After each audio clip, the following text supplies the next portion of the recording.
Hello everyone, welcome to the second lesson of our series on principles of marketing. The series where we take the entire book and the entire course of Principles of Marketing or Marketing 101, we break it down and we take it from top to bottom, explaining every part of it.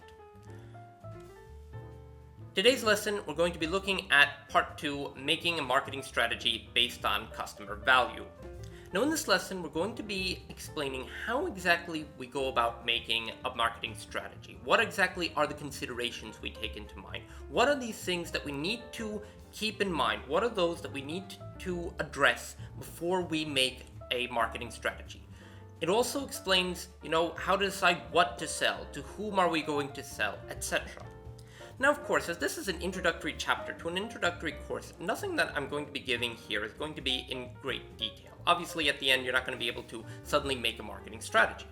However, what it will do is to help you understand those foundations and the elements that make up the strategy, and this is something that we can build upon in much greater detail in future chapters and perhaps even in future lessons. So we start with understanding why value-based strategy. Now, as we've mentioned in the previous lesson, value is a core element of marketing. It's basically what everything in marketing revolves around. I give you value and you give me money in return, or value in return. The only reason why customers will buy from you is because they think you can provide them with value. Ultimately, if you cannot provide this customer with a value, or they don't at the very least think that you can, then they won't buy from you. You will not be able to get any value back from them. You will not be able to get any money, and your business, it's not going to be able to succeed. So ultimately speaking, what we do when we make a strategy is everything we do in that strategy revolves around what is the value I'm giving to my customer? What is it that I'm offering him? And how can I get value in return? To understand this, we need to apply the concept of marketing management. Now, marketing management is, as some people will put it, it's both an art and a science on how to implement the marketing. It's that kind of mix between what exactly is our main strategy for the company in terms of production, in terms of what are we offering, in terms of many different aspects, and bring it together with the marketing concept of what do our customers need, what kind of value can we provide to them, who exactly are we trying to address, etc. Now, marketing management, as you probably already know, is a course unto itself, so once again, we're not going to go into in great detail. However, the basis of it is based on two very essential questions. Who will we serve, and what will we serve them? And these two questions are what we're going to try not to answer, obviously, but to explain how do you go about answering those questions. So let's start at the top. Who are we going to serve?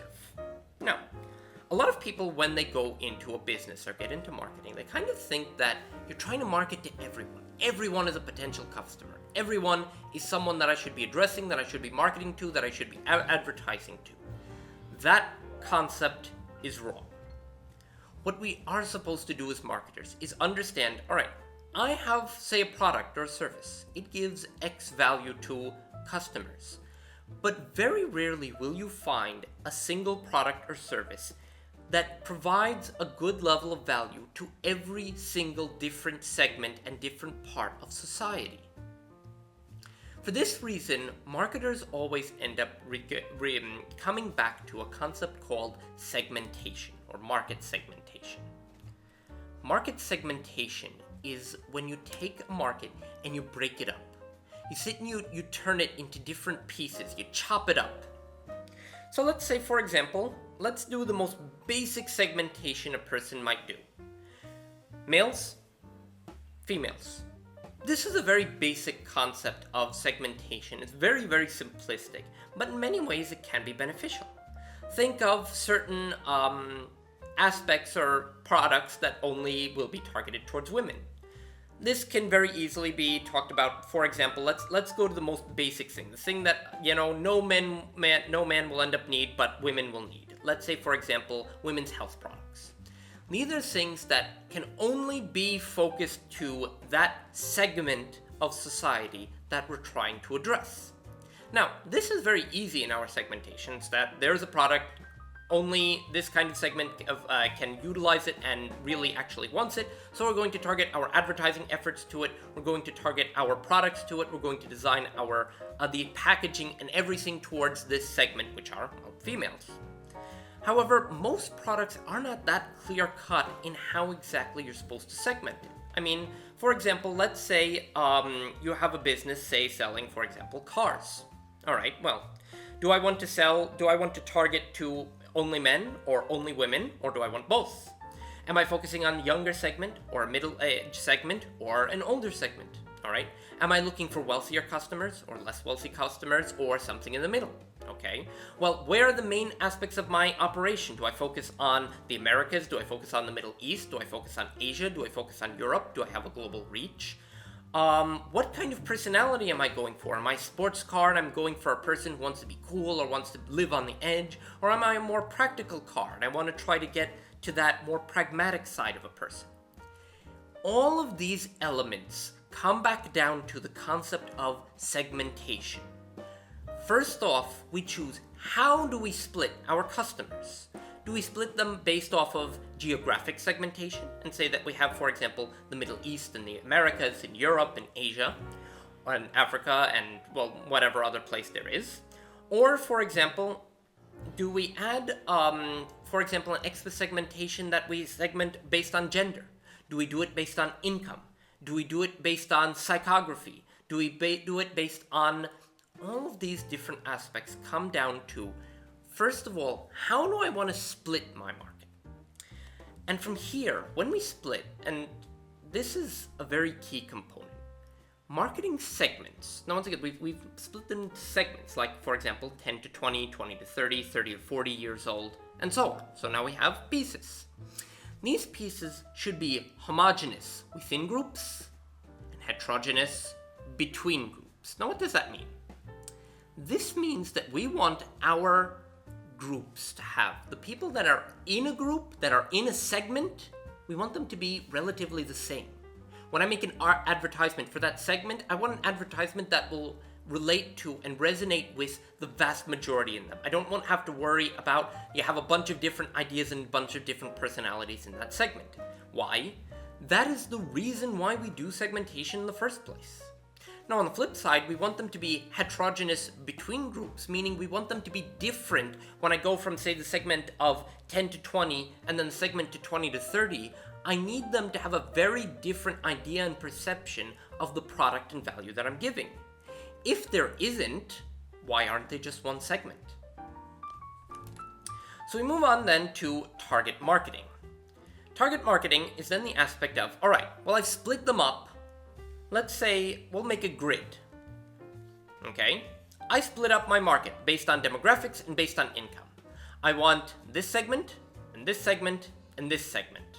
Okay? Let's say, for example, on the top you have demography, and on the side you have, let's say, income or something like that, or psychography. And you say, all right, I want these different aspects. These are what I'm going to target. Anyone else, if they want to buy my product, if they want to come to me, I'm not going to tell them no, that's fine, that's wonderful. But who am I going to focus on? Who am I going to put my sales teams on? Who am I going to advertise to? It's these selected segments that I'm going to focus on. So we move on to the next question. What will we serve? Okay, well, obviously, I don't mean serve by service. I mean, could be anything. Once again, could be product, could be something physical, could be also a service, whatever it is. But the main idea here is that we cannot think of products in its traditional sense. That for example, I'm selling a computer, so I'm selling a computer. No. When I'm selling a computer, I'm selling a person a tool. And based on what that person needs and what he's looking for, it could be very, very different tool.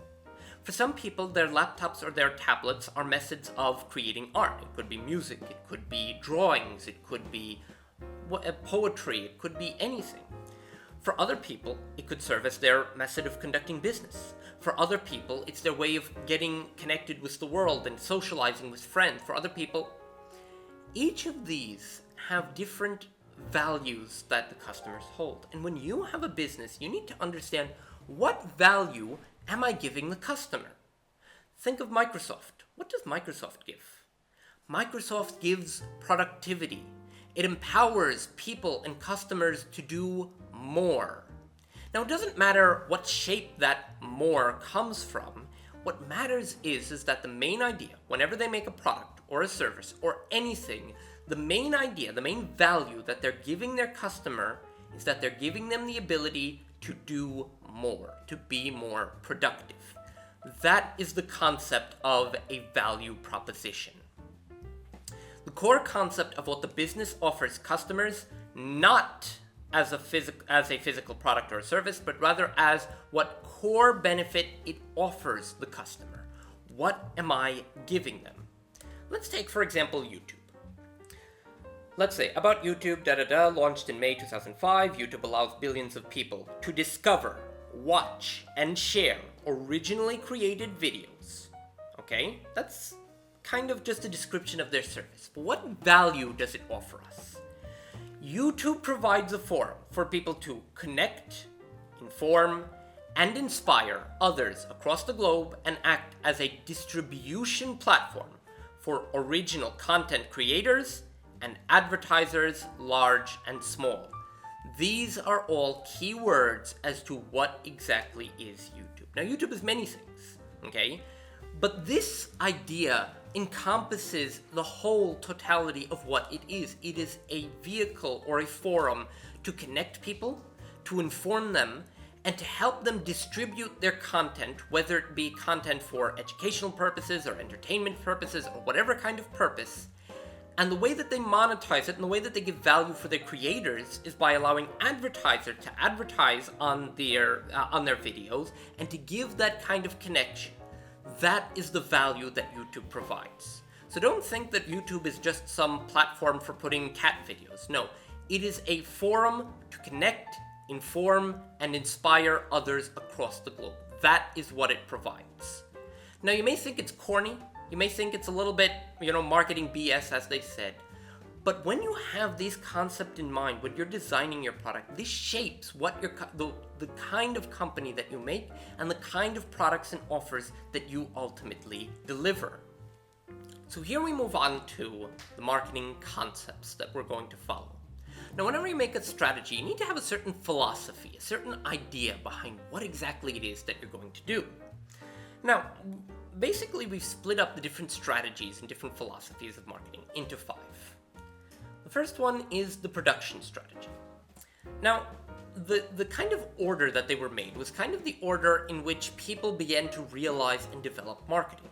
In the very beginning, the kind of focus was on production. I need to make my product as efficiently as possible, save as much money, and sell it as cheap as possibly. That way I'll undercut my competition. Now, just because this is one of the earlier concepts of marketing does not make it obsolete and does not make it something that we cannot take into consideration. Let's take for a moment a company like Foxconn. Now, you may not have heard of Foxconn, but Foxconn is the company that makes Nintendo products, Sony products, and most famously, or infamously, Apple products.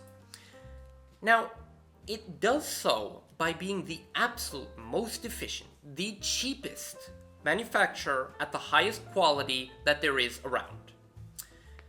Foxconn focuses on razor-thin margins in order to convince these major companies that they are the company to mass manufacture their products.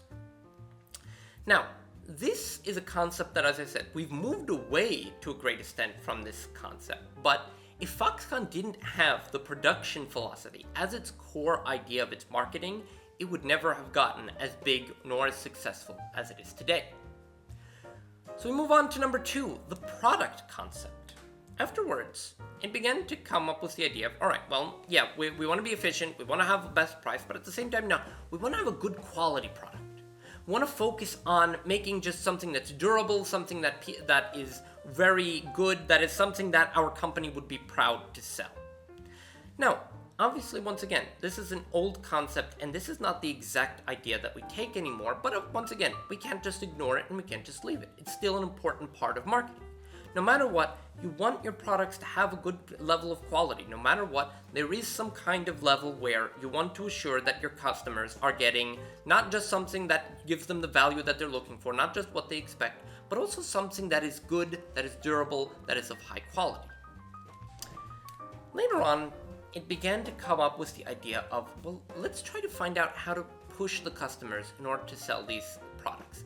Let's try to convince the customers. Let's have people call them up. Let's go door to door. Let's go and sell these products and push them as hard as we can in order to get people to purchase. This is what we call the selling concept. It moved from there onto the marketing concept. All right, wait. Before we push people in order to buy our product, once again, which is something that we still do, it's something that's very relevant in marketing. But before we do that, let's find out what people want. Let's find out what people value.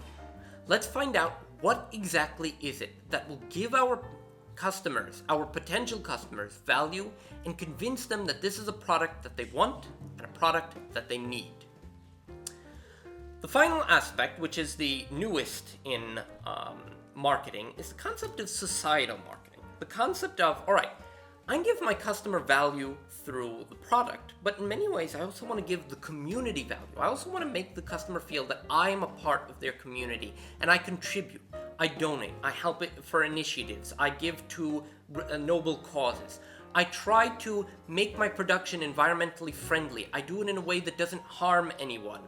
I focus on society in order to market my product in the best way possible. So when it comes to societal marketing, you deal with all of these different aspects and how to bring them together and how to relate what exactly it is that you're selling and what your business was about, with benefiting society as a whole.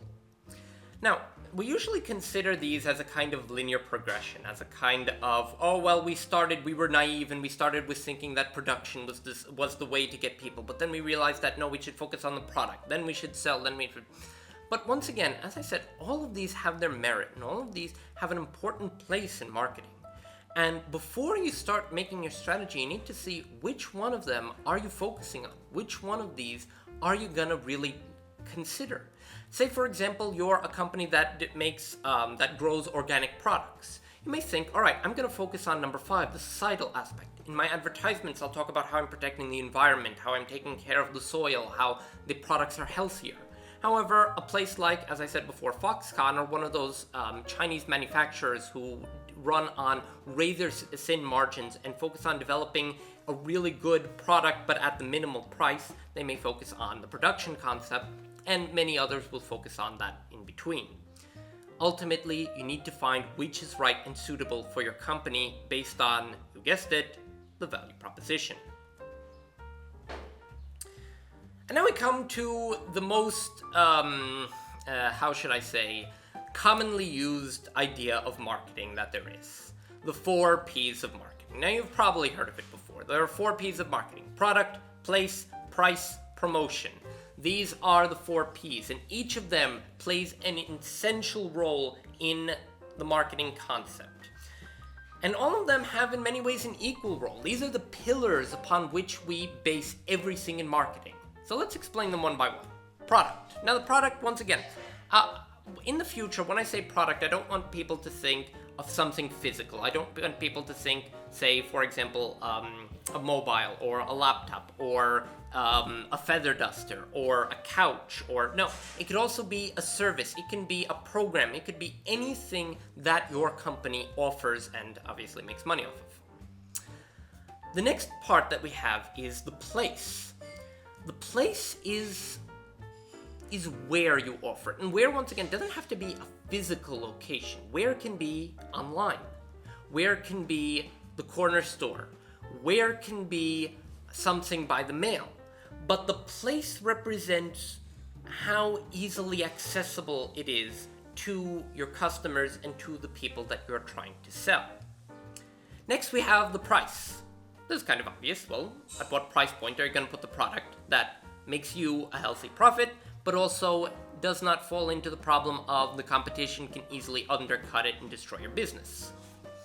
And then we have the aspect of promotion. Now, I want to stop on this for a moment because many people think that marketing is promotion.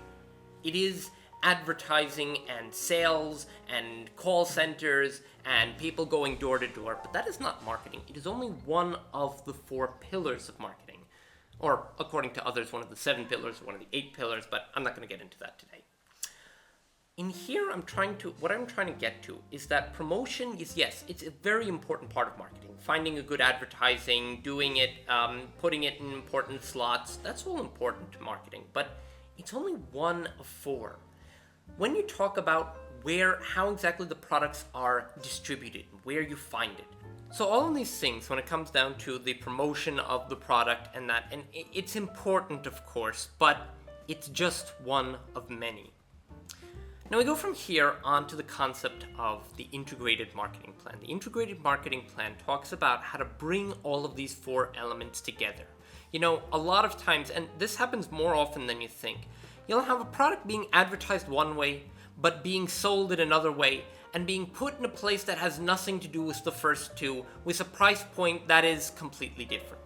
The integrated marketing plan is taking into concept all of these 4 elements, bringing it together, the product and the price and the promotion, all of them together in order to make one solid, integrated, for lack of a better word, holistic manner in which you take the idea of marketing and you bring together all of these concepts. Now, once again, I can't give very specific ideas. This is for later chapters and for later lessons, but it's just the idea of if you want to develop a good marketing plan for a company, it takes into account all of these aspects, all of them together.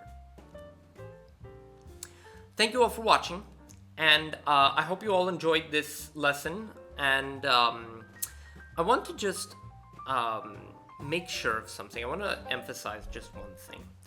Ultimately speaking, when we're talking about these lessons, it's deliberately very vague, as we're taking, the very basic principles of marketing. And you may feel that a lot of these lessons seem somewhat disjointed. I'm going on from the 4 Ps, and I have the customer relationships, and I have the this, and I have the value. Next lesson, I think we're going to be taking aspects of more relating to customer relationships, and we have suppliers and distributors, and a lot of these ideas seem somewhat disjointed, and once again, it's because we're taking an introductory lesson. We're just trying to take what is marketing from the very basics. Every chapter in the future is going to be focusing on, more in-depth into these aspects. There are several chapters just dedicated to advertising. There are several chapters just dedicated to, the marketing research, or how to set the price point, or the cost, or all of these different aspects.